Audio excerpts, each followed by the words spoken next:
Bismillahirrahmanirrahim. Assalamualaikum warahmatullahi wabarakatuh dan selamat siang. Perkenalkan nama saya Nur Yazin SKPNS MKes. Saya salah satu dosen di Universitas Karya Persada Muna pada Fakultas Ilmu Kesehatan, program studi S1 Ilmu Keperawatan. Kali ini saya akan mendeskripsikan pernyataan diri dosen dalam unjuk kerja Tridharma Perguruan Tinggi atau PDD UKT PT pada bidang pengajaran. Video ini dibuat bertujuan untuk mengikuti seleksi sertifikasi dosen SMART tahun 2024. Pada program studi S1 Ilmu Keperawatan, saya mengampu beberapa mata kuliah. Salah satunya yaitu mata kuliah keperawatan penyakit menular dengan bobot 2 SKS yang berada pada semester 4. Mata kuliah ini merupakan mata kuliah inti pada program studi S1 keperawatan. Berikut saya akan mendeskripsikan mata kuliah keperawatan penyakit menular, merupakan salah satu mata kuliah inti pada program studi S1 keperawatan. Pada mata kuliah ini, mahasiswa akan diajarkan bagaimana tentang konsep dasar penyakit menular, konsep penyebab penyakit, jenis-jenis penyakit menular, dan mahasiswa juga diajarkan bagaimana membuat asuhan keperawatan tentang penyakit menular. Adapun capaian lulusan pada mata kuliah ini yaitu sikap, pengetahuan, keterampilan umum, dan keterampilan khusus. Pada aspek sikap, yang pertama yaitu berkontribusi dalam peningkatan mutu kehidupan bermasyarakat, berbangsa, bernegara, dan kemajuan peradaban berdasarkan Pancasila.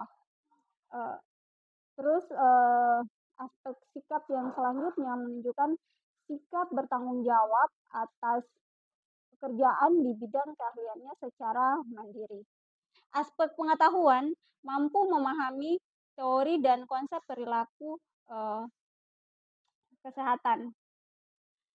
Aspek keterampilan umum mampu menerapkan pemikiran logis, kritis, inovatif, bermutu, dan terukur dalam melakukan pekerjaan yang spesifik di bidang keahliannya, serta sesuai dengan standar kompetensi kerja di bidang yang bersangkutan. Keterampilan umum yang selanjutnya mampu mengkaji kasus penerapan ilmu pengetahuan dan teknologi yang memperhatikan dan menerapkan nilai humaniora sesuai dengan bidang keahliannya.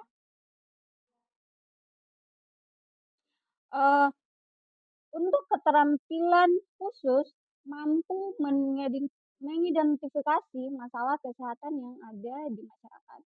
Keterampilan khusus selanjutnya mampu menganalisis atau penyebab masalah kesehatan. Capaian mata kuliah, mahasiswa mampu menguraikan konsep penyakit menular. Mahasiswa mampu menguraikan mekanisme rantai penularan penyakit. Mahasiswa mampu menjelaskan dan membuat asuhan keperawatan penyakit filariasis.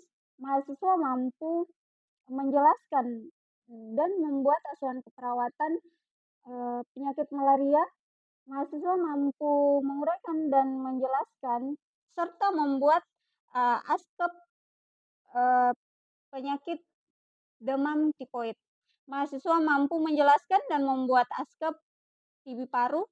Mahasiswa mampu menjelaskan dan membuat askep HIV/AIDS. Mahasiswa mampu menjelaskan dan membuat askep kusta. Mahasiswa mampu menjelaskan dan membuat askep hepatitis. mahasiswa mampu menjelaskan dan membuat askep diare. Metode pembelajaran yang saya lakukan yaitu dengan model pembelajaran yang metode DIA atau Delivery, Interaction, dan Assessment. Delivery yaitu saya memberikan materi kepada mahasiswa dan kemudian mahasiswa memberikan umpan balik atas materi yang saya sampaikan. Interaction yaitu interaksi antara dosen dengan mahasiswa atau interaksi mahasiswa antar mahasiswa. Terus selanjutnya assessment. Setelah penyampaian materi, saya akan memberikan tugas kepada mahasiswa untuk memperdalam pengetahuan tentang pokok-pokok kajian materi. Indikator pemberian nilai pada mahasiswa yaitu dengan bobot kehadiran 10%, tugas 20%, UTS 35%, dan UAS 35%. Berikut contoh video pembelajaran secara luring yang saya lakukan. Selamat menyaksikan. Assalamualaikum warahmatullahi wabarakatuh. Jadi alhamdulillah hari ini kita masih diberi kesempatan, kekuatan oleh Allah untuk kita melanjutkan materi asuhan keperawatan penyakit kusta. Sebelum saya melanjut materi ini, terlebih dahulu kita review mata kuliah lalu tentang apa kemarin yang sudah dipelajari. Penyakit menular. Apa itu penyakit menular? Ada yang bisa? Silakan. Nama? Silakan Cindy berdiri.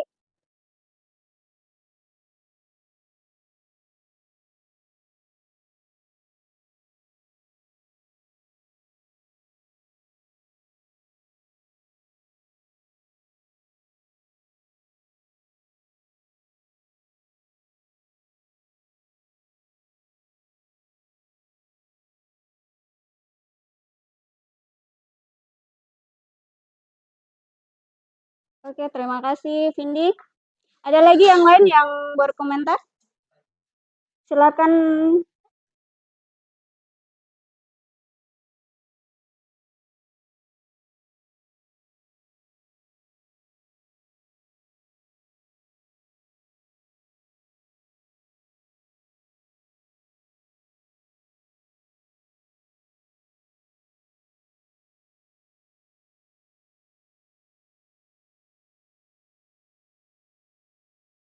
Jadi penularan penyakit ada beberapa. Ada yang ditularkan langsung dari orang ke orang, terus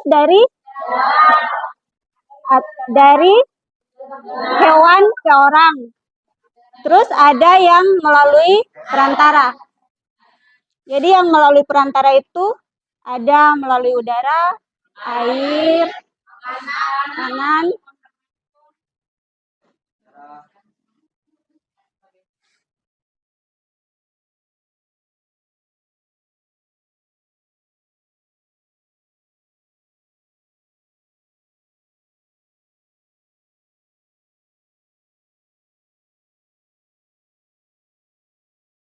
Silakan nama.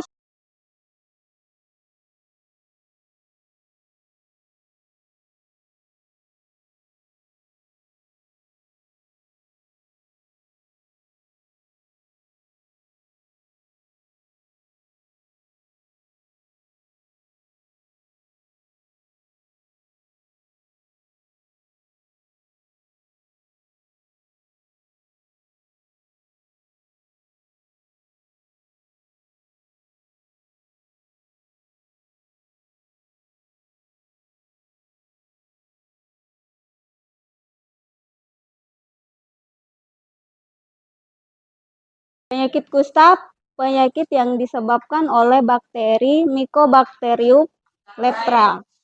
Ada lagi yang lain yang mau berkomentar tentang penyakit kusta? Tentang penyakit kusta?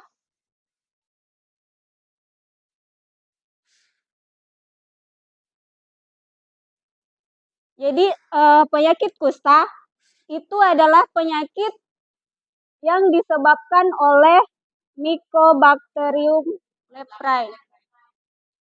Jadi kusta ini sangat progresif bila tidak ditangani dan dapat menyebabkan kerusakan pada kulit, pada saraf-saraf tepi, anggota gerak, dan mata. Bahkan dia dapat menyebabkan kecacatan permanen. Cacat permanen. Ada yang sudah lihat penderita kusta? Belum. Jadi penyebab dari kusta itu dia disebabkan oleh Mycobacterium leprae.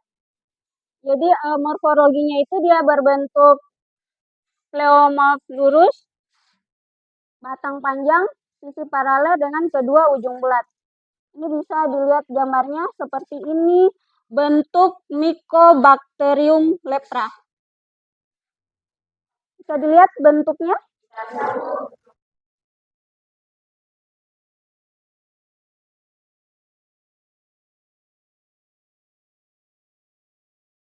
Jadi masa inkubasi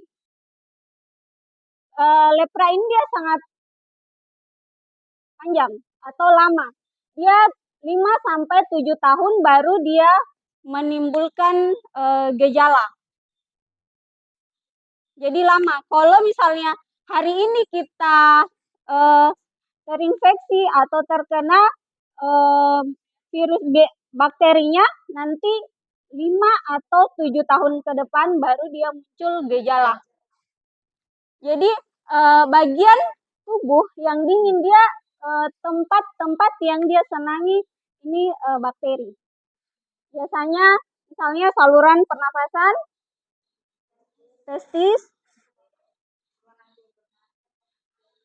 ruang anterior mata, kulit, terutama cuping telinga dan jari.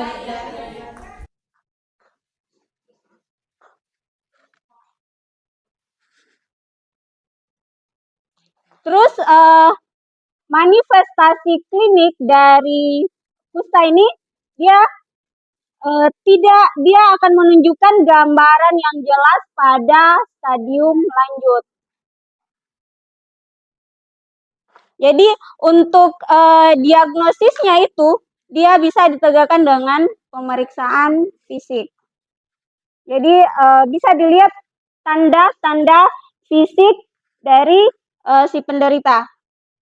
Misalnya dia anhidrosis. Jadi anhidrosis itu kulit tidak mengeluarkan keringat.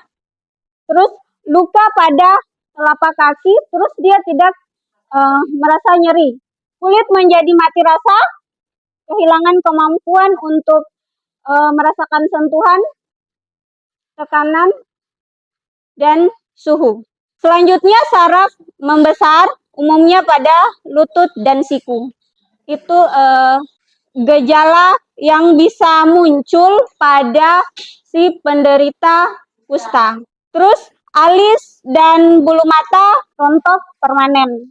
Terus otot kaki dan tangan dia melemah. Jadi apabila ada salah satu tanda-tanda misalnya lesi kulit di anestesi, penebaran saraf perifer, terus ditemukan Mycobacterium leprae, itu bisa dikatakan, bisa didiagnosis dia sudah menderita kusta. Ini contoh pasien yang sudah memiliki gejala-gejala penyakit kusta. Ada lesi-lesi yang berwarna putih dan bercak putih.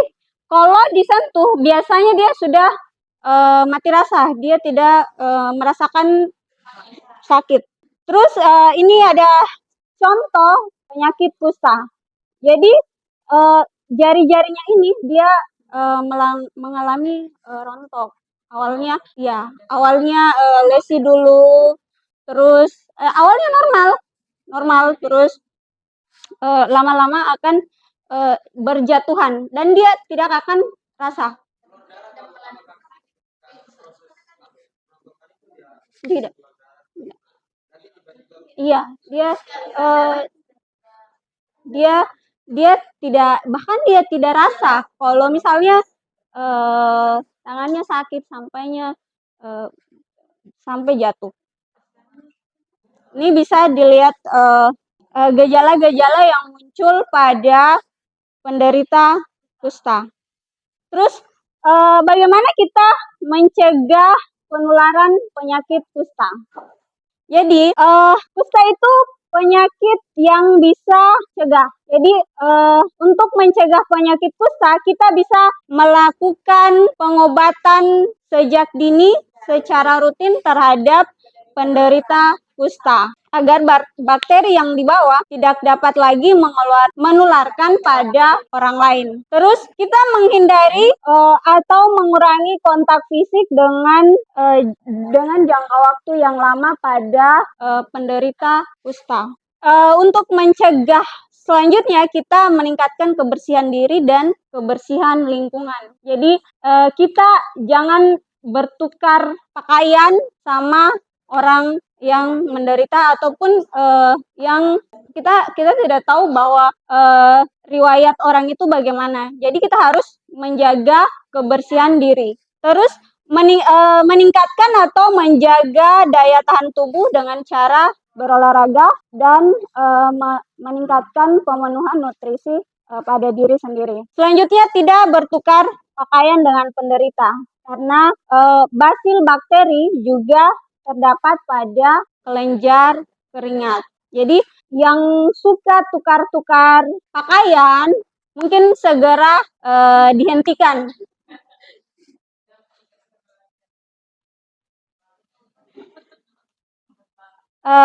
Selanjutnya kita memisahkan alat-alat makan atau alat-alat mandi dengan penderita kusta.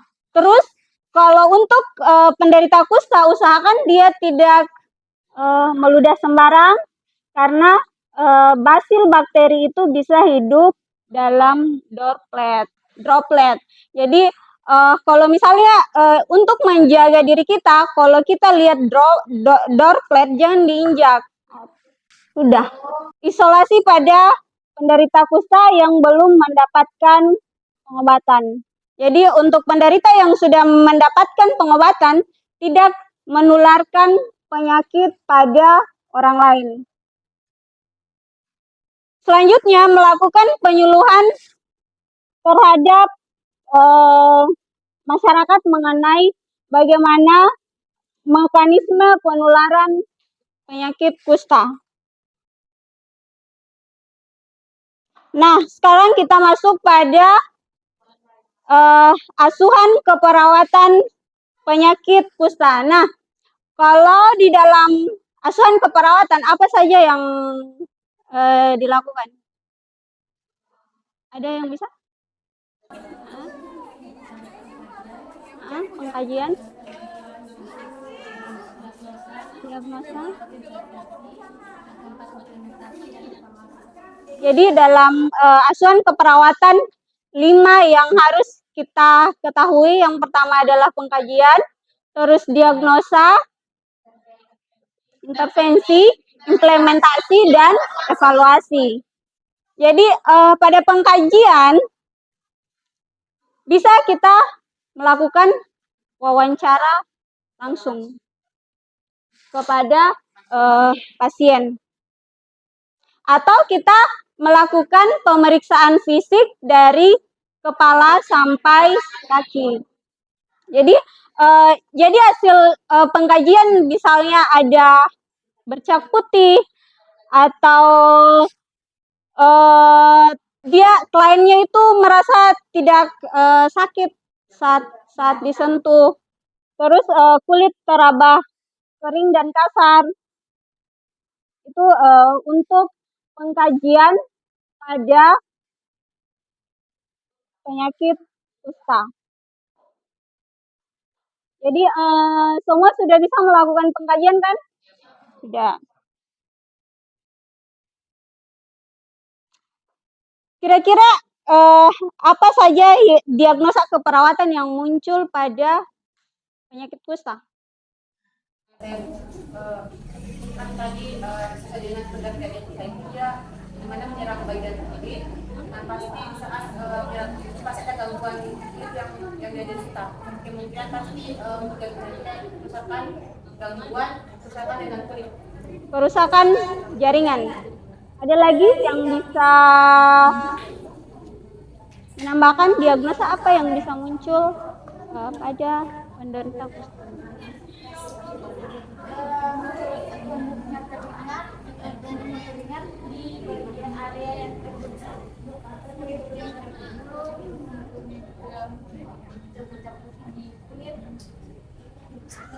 Diagnosa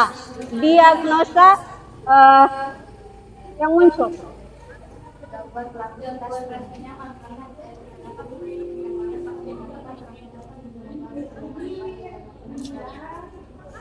Diagnosa yang muncul gangguan rasa nyaman. Ada lagi? Silakan. Apa diagnosa yang akan gangguan citra tubuh. Jadi itu diagnosa yang bisa muncul pada penderita kusta. Jadi yang pertama ada kerusakan integritas kulit atau jaringan. Gangguan rasa nyaman, resiko penularan penyakit. Terus apa tadi yang disebut? Gangguan citra tubuh, karena pada penderita kusta itu dia akan rontok atau ada lesi sehingga dia akan mengalami gangguan citra tubuh. Nah, intervensi keperawatan. Jadi intervensi keperawatan ini tindakan yang dilakukan oleh perawat untuk mengimplementasikan rencana keperawatan. Kira-kira implementasi keperawatan apa yang akan muncul dari diagnosa tadi?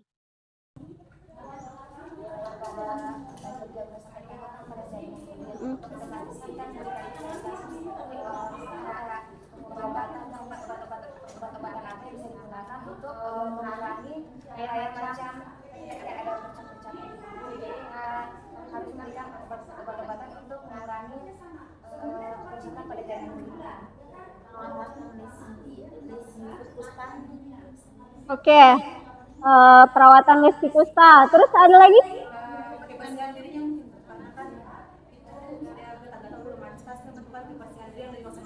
Jadi menjaga kebersihan diri atau personal hygiene.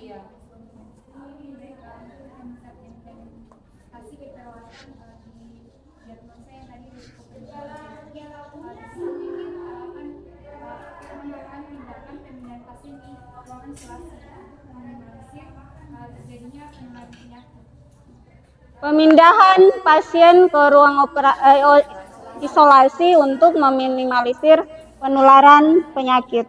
Oke. Terus yang terakhir adalah evaluasi.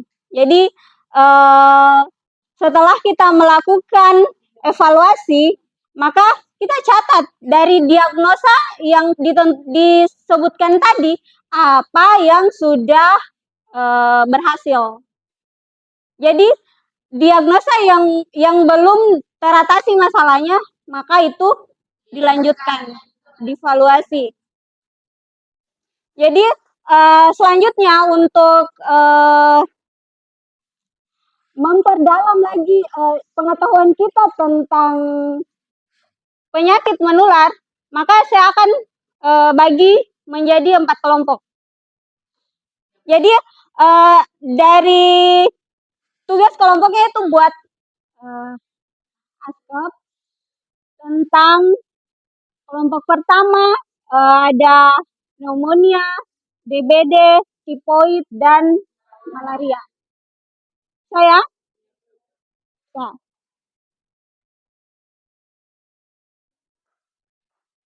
Untuk Untuk penyakit kusta bisa dipahami? Bisa. Jadi untuk hari ini kita cukupkan. Minggu depan kita lanjut dengan diskusi kelompok. Jadi diskusi kelompok ini kita fokuskan pada kasus asuhan keperawatan. Jadi bagaimana cara merawat pasien-pasien yang mengalami penyakit menular. Bisa ya tugasnya? Bisa.